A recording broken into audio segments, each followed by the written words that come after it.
Oh, okay.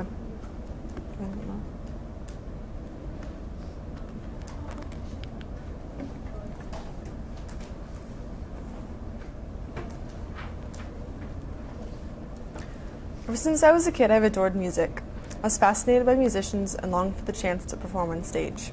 I was never able to convince my parents into letting me have any sort of music lessons, so it wasn't until the 7th grade when I saved all my money to buy myself an acoustic guitar that I was able to pursue my passion.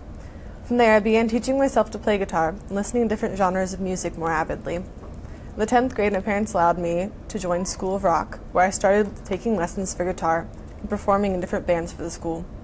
It was there that I met other musicians and got to know the teachers and was introduced to what it was like to truly be a musician and be in a band. All of these people have helped inspire me musically, and that is why I believe this year for ISM is going to be different for me. Last year, I failed to realize how many talented musicians with connections and opportunities I knew that were willing to help me. This year, I plan to put myself out there and ask for their opinions and help through my ISM journey. I chose a quote by the author Anthony Burgess, which is, "Art is dangerous. It is one of the attractions. When it ceases to be dangerous, you don't want it." I want this to represent my work this year, because art is more interesting when it's dangerous, and continuing to put myself into new situations where I'm not yet comfortable will work to keep my art interesting. For my research this year, I began by opening my horizons. Because last year I studied music production, this year I wanted to go into more things than just production. So the first thing I researched was what it was like to be a musician. And most musicians I know they have other jobs and that's not their main source of income. And so I wanted to see what it was like to be a full-time musician and what that would mean. Then I researched what it was like making lasting musical relationships, because one of the most important things in the music industry is getting to know people, because in order to get shows and to book things and to get opportunities, you have to know people and you have to make good relationships and you have to make lasting relationships. So if you want to continue going and doing the same thing with the same people, you have to know them. And then I researched taking advantage of tone and volume. Oftentimes people get really hung up in production and changing things there and changing what the sound's like and working with guitar pedals to change the sound, and people forget there's tone and volume within the guitar and within the amp themselves. Then I researched artistic vision and how that's important in all things, even in production, even though it's less creative than being a musician. And then I researched the importance of recording demos, and then I started researching what it would be like to open a recording studio and what that would mean equipment-wise and financially. And moving on to my informational interviews, this year, instead of going on the internet and just looking up random people I didn't know, I decided to ask the people I did know, or the people I knew of and knew people had worked with. And so for the first person I interviewed Saxon Lewis, who's someone I've known for about a year or two now. He's a teacher at School of Rock for guitar and vocal, and he's also in a band called Ether After and Post Phallus. Ether After is a progressive rock band, and it's his project, and he plays guitar in it, and he sings in it, and it's really awesome. And so when I interviewed him, some of the things he told me was to be familiar with the music scene. Saxon originally is from Las Vegas, and so he had gotten to know the music scene there, and he went to school there, and he knew people.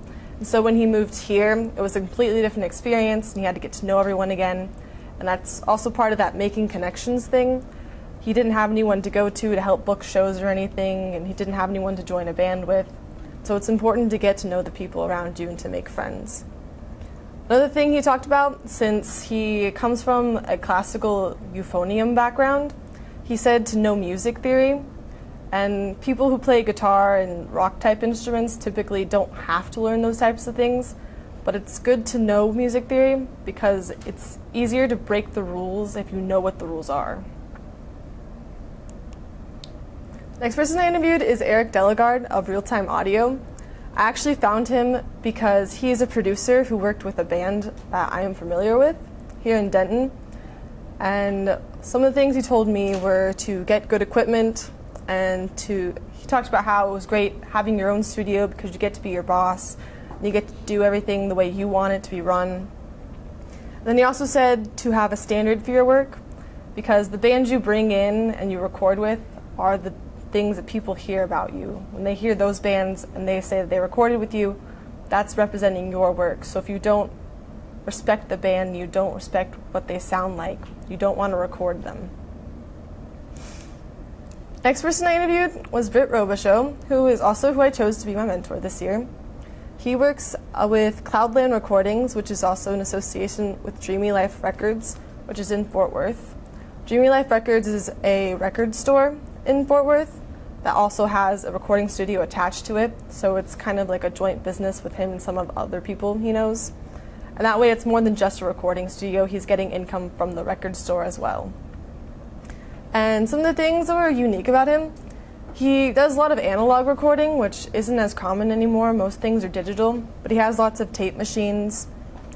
And so that's one of the unique things he has in his studio that most studios don't have. Another thing he talked about was making good business decisions, and he talked about detailed studio sounds. When he showed me around his studio, he was explaining how the way the walls are all set up affects all the sound, and the way everything works in the room, the direction that the sound is going affects how the sound's going to be picked up and recorded. And so the simplest of things is making sure that the walls weren't parallel to each other and you weren't facing certain walls when recording. And even the way the room that he mixes in, the way the walls in there are set up, he has foam in certain places to make sure that the sound is going to bounce the right way and is going to be best for each frequency. Another thing he talked about that related to me really well was going to local shows. He said he used to go to lots of local shows, and he talked about how he's found bands that he wanted to record at local shows. That's something I do already. And so especially when you're starting out being a producer, you have to go find bands that you want to record, and they're going to be local bands. And so to be familiar with the local music scene will help you find things like that. And then he also talked about understanding equipment, which is really important in producing, because even though it's music and it's creative, there's also a lot of technical aspects to it. After that, I interviewed John Housewright, who I know because of my guitar lesson teacher, who's in a band with him. The band's called The Heavy Hands. And the reason I decided to interview John was because he is a full-time musician, so this is the only way he has income. Even though he's in The Heavy Hands and they get paid to do gigs, they don't have as many gigs as he has for his solo work, and he gets paid mostly on solo work. It's harder to find shows and get paid for songs that you write, so most of his gigs that he does for solo work is cover gigs. And some of the stuff he talked about was to be stubborn and persistent, especially since he is the only person forcing himself to find work. He has to sit himself down and make sure he's going to get shows, he's booking shows, and he's playing the shows, and he's being responsible, and he's also making good connections with everyone he meets. Then he also said to overcome your self-doubt, especially when you have to write your own songs and you have to perform your own songs. It can be really hard to want to play that. Then he also talked about the DFW music scene and what it's like in Denton versus Dallas. Denton's more of a free place, so bands don't often get paid to play in Denton, but they normally do in Dallas. And lastly, I interviewed Brat Cantrell, who is also a teacher at School of Rock. Brat is also a music producer on top of working at School of Rock. At School of Rock, he is a drum, bass, and keyboard instructor. And he's also a musician, so he's in lots of bands, and he's recorded other bands. And so he's probably one of the most versatile people I interviewed. And one of the things he talked about was that this isn't a money-making business, and so that's not what you should expect, but there's plenty of other benefits in it, especially getting to be around music and getting to help be a part of the creative process. For my original work, I decided that I wanted to create a financial plan on studio equipment and to find what kind of equipment is best for the studio. Since last year, I focused more on creative aspects of what it was like being a producer. I wanted this, for my original work, to focus on kind of the financial structure and what it was really going to mean to open a studio. And so this was basically just going to give me an idea of what pricing would be like to start this up and help me get an idea of what kind of studio I would be running, what kind of choices I would get to make, And then it would also help me research what kind of equipment is necessary for recording versus performing. Because especially in things like amps, when you buy an amp for being a performer, you want it to be loud and you want it to have good tone.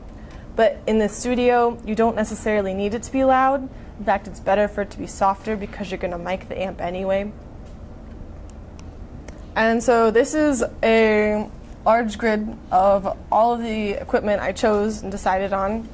I tried keeping things in a lower price range, but not unreasonably low, since this is kind of like a dream equipment.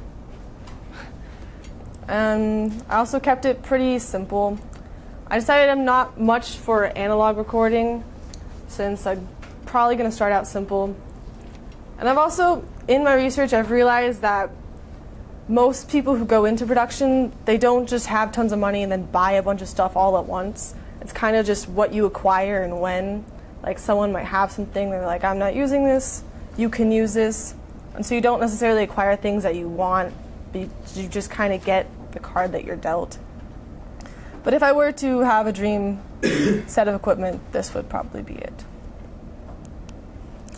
And so for this year in ISM, I want to make sure that I'm using all of my connections.